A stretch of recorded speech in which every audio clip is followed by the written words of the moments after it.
Hello guys, welcome to the channel, Talking with Jay Spring. I'm your host Jay, giving you a video on the channel today. Hello guys and welcome to the Ant-Man and the Wasp movie review. Hopefully you guys enjoyed this review. If you simply do, smash that thumbs up, comment your ratings and thoughts down below on this movie, and don't forget to subscribe and hit that bell for much more. We're at the end, near enough of this journey to Avengers Endgame. If you've missed the journey so far, there's an MCU playlist link in the description, annotation at the end of the video, and a card above my head. You can click on that and take you through the whole journey, all the movie reviews and a bunch of other great stuff on that playlist going towards Avengers Endgame. And don't forget guys as well, on Thursday the Avengers Endgame movie review non-spoiler will be up on the channel for you guys to check out. You guys ain't gonna want to miss that one for sure, as well as a couple of days after, maybe 2 or 3 days, I'll be uploading my spoiler review. So the people who have seen the movie can go ahead and check that out. You guys ain't gonna want to miss the content we've got coming up. We've got a bunch of great MCU content still on the way. We are far from finished.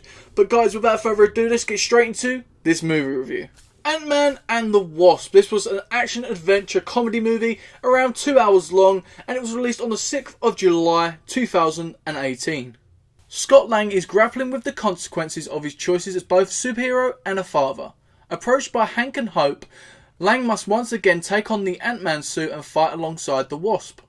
The urgent mission soon leads to secret revelations from the past as the dynamic duo finds itself in an epic battle against a powerful new enemy. Let's get on to the good points. Now, the good points about this movie, me personally, I really respect that it tries to be a light-hearted movie. I think it's definitely for families, for kids, for everybody. This isn't a proper MCU family film. You could sit there and enjoy it with everybody, and I really respect that. The story between Hank and his family is very something that's interesting to me and really connects with well. I love that Hank and Scott's relationship is very on and off. You don't know whether they get along or not. I just find it really funny. Some of the action in this movie was very well thought out and very creative. Paul Rudd. Now, Paul Rudd, I can't see anybody else as Ant-Man. This guy is a legend in the MCU. I just completely love him. He suits the character perfectly. He makes these Ant-Man movies and all the other movies he's been in just so enjoyable, and he's just such a unique character. Evangeline Lilly really taking a role in this movie as the Wasp and really blew it out of the park in my personal opinion. I really thought she got showed off as a real badass. She had this sort of freshness to the movie compared to the first movie. Her role was a bit more of a side character. This one I felt like her and Ant-Man were up there with the mains, and I just feel like she's just an amazing actress and got to show it off in this movie. Michael Douglas as Hank yet again was amazing throughout this movie, just like the first movie. I love this character, and I even more love the fact that Michael Douglas is playing this character. Michael Pena again is yet again funny throughout this movie. I love the fact they used the shrinking and growing aspects in the movie. They used a lot of that in this movie and it made it more fun. The visuals and the CGI was on point in this movie. I really enjoyed that post-credits scene coming from Infinity War. It leaves it sort of open for Endgame, where obviously Ant-Man's stuck in the quantum realm. Let's get on to the bad points. Now, the bad points about this movie, I just wished they would have gone into more detail when it comes to the quantum realm. If this is going to be a big part of Endgame maybe, or even the next Ant-Man movie, we should know a little bit more about the quantum realm. This film just seemed sort of like a filler movie to me. It just didn't seem like it made an impact or felt really needed. The film really struggled with maintaining its humour. From the first movie, some of the jokes really just felt forced, and I think that they really struggled maintaining that. Ant-Man is your main hero. Ant-Man and the Wasp, yeah, Ant-Man's the first name in that. Ant-Man was shown to be a real joke in this movie. From the first one, he was sort of shown as a sort of main guy. He was obviously smart, he could get into places and stuff like that. He really needed him.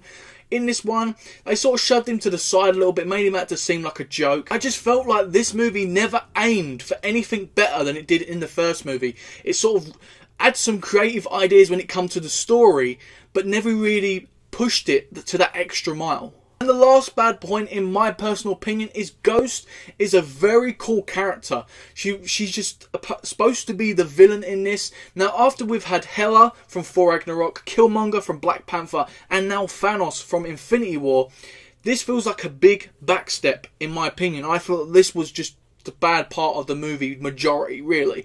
For one, she's just not the villain. There's a whole new story to her, why she is the villain in this, and it just sort of there's just no stakes in this movie for Ant-Man, and it just felt like it was always going to be a safe movie because of this. There was just no threat. It's rating time, guys. Let's have a look at what the critics had to rate this movie. We have Rotten Tomatoes giving it a 88%. Metacritic giving it a 70, and IMDb giving it a 7.1 out of 10.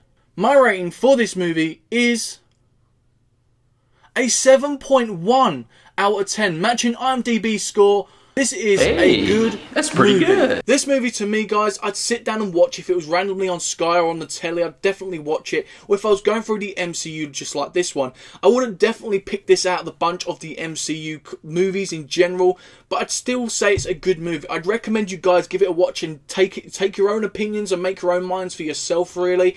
But I just don't think this movie hit the high levels it could have coming from Ant-Man 1, obviously, as well as obviously the latest movies, obviously a Black Panther, Infinity War, Thor, Ragnarok. It really sort of took a down step, and that sort of really deflated me and sort of made my mind up with this movie.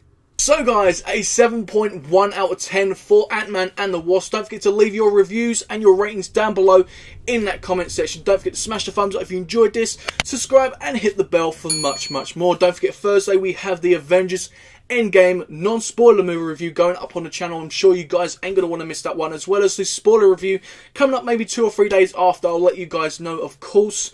And don't forget as well, there's going to be a bunch of MCU content still coming on the way. I'm going to be doing so much on the channel. You guys are going to really enjoy it. As well as I've got some collaborations with some really cool YouTubers coming up on the channel. I'm really chuffed with the support that this series, this YouTube and my YouTube channel has just been crazy. I really want to thank everybody for supporting this YouTube series as well as the channel. It's been really great.